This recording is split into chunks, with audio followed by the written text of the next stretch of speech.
Hey there, everybody out there in YouTube land. I've got a little bit of a weird video for you. I got the idea to compare how different guitars sound playing a familiar riff using a Nashville-tuned guitar. So if you don't know, Nashville tuning is you take a regular guitar and you tune it with the extra strings from a 12-string guitar. So for the E, A, D, and G, you use the octave strings. And then for the B and the high E, you use the regular strings because that's how a 12-string is tuned. But I started to wonder, if you double apart with a Nashville-tuned guitar, does it really sound like a 12-string? I wanted to test that out. And luckily, I've got several guitars and I could tune one of them Nashville and kind of leave it that way for a little while to experiment with it. So I got the idea to compare the opening line of Pink Floyd's Wish You Were Here, which, as you probably know, is played on a 12-string acoustic. So I used 4 different guitars, a Rickenbacker 380 LPZ through the electric output, both pickups on together, and that's tuned standard. For the Nashville tuned guitar, I used my George Harrison Telecaster, and I strung it 2 different ways. So the way you're looking at it right now is what I call the Gilmour Nashville tuning. And it's the same tuning that David Gilmour uses for the main rhythm guitar, the picked arpeggios in a song off the wall called Hey You. He thought that Nashville tuning meant you used a high E string instead of the low octave E string from a 12. So it's got 2 E strings that are the same. So the high E string is also in the lowest position. So that's the Gilmour Nashville tuning. A regular Nashville tuning, which I can't show you because I took the string off, would have a wound E string about maybe 20 or 22 gauge. And it would just be 1 octave above a regular E string. This one is 2 octaves above. For the acoustic version, I used this Alvarez acoustic 12 string, and I used the electric output, which does not sound amazing, but I didn't have the inclination to set up a microphone and get a perfect sound because I'm here doing this by myself. But this is what I used for the acoustic 12 string, and it is tuned like a normal 12 string.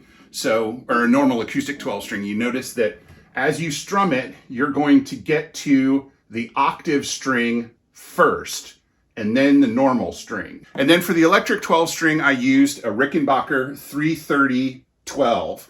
And again, both pickups in the middle, I used it in the middle position, everything straight up, so it just sounds the way it sounds. This is interesting because on a Rickenbacker 12 string, I don't know if you can see it, but you get, if you strum it top down, you get to the regular string first, and then the octave string. So it's backwards from a regular acoustic 12 string. And it does have this really cool compact setup of a double row of tuners instead of the tuners all strung out one after another, which makes it really compact. It's basically the same size as a regular guitar in every aspect. I'm gonna play you each clip in succession, and I'm gonna put up a picture of the guitar that's doing it along with the tuning using the piano equivalent. So you'll see like E2, E3, of those things. That's in relation to a piano, and that's outside of the guitar world, that's a fairly standard notation so that people know what octave you're playing in. You're gonna hear those clips one at a time, each guitar in a row, and after that, you're gonna hear the electric 6 string with the Nashville tuned 6 string. Then you're gonna hear the electric 6 string with the Gilmour Nashville tuned 6 string. And then to cap things off, you're gonna hear the electric 6 string plus the Nashville tuned 6 string in your left ear, if you're listening in stereo. And you're gonna hear the Rick 12 string in your right ear, again, if you're listening in stereo. Take a listen and see what you think each one sounds like alone and then together. And again, I want to apologize for the sound of the acoustic. It's straight out of the output, which does not sound awesome. For anybody that's curious, I used GarageBand to do this. I plugged straight in through a basic interface, and I used the Brit and Clean amp model that's inside GarageBand. And I used the same settings. I didn't change any of the computer settings. I didn't change any of the GarageBand settings. All of the guitars are volume full up, tone full up, pickup set so that it's using both pickups on all 3 electric guitars so that we can get the nearest comparison. Of course, the pickups are different. I'll put the specs for each guitar down in the description, and I hope you enjoy the comparison.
Now that you've listened to everything, I hope that you have a pretty good idea of what these guitars sound like alone and in various combinations, playing a really familiar piece of a song. So, I mean, Wish You Were Here is kind of one of the classic acoustic 12-string songs to play. So I felt like it would be a really good comparison all around. Like, subscribe, comment, tell me which guitar you thought sounded the most interesting. And if you dig this kind of thing, let me know. If you want to hear other comparisons like this, let me know. Just put it in the comments and I'll do my best to accommodate you. Take it easy. Have a good 2024. I'm doing this video on New Year's Eve 2023, by the way. And thanks for watching.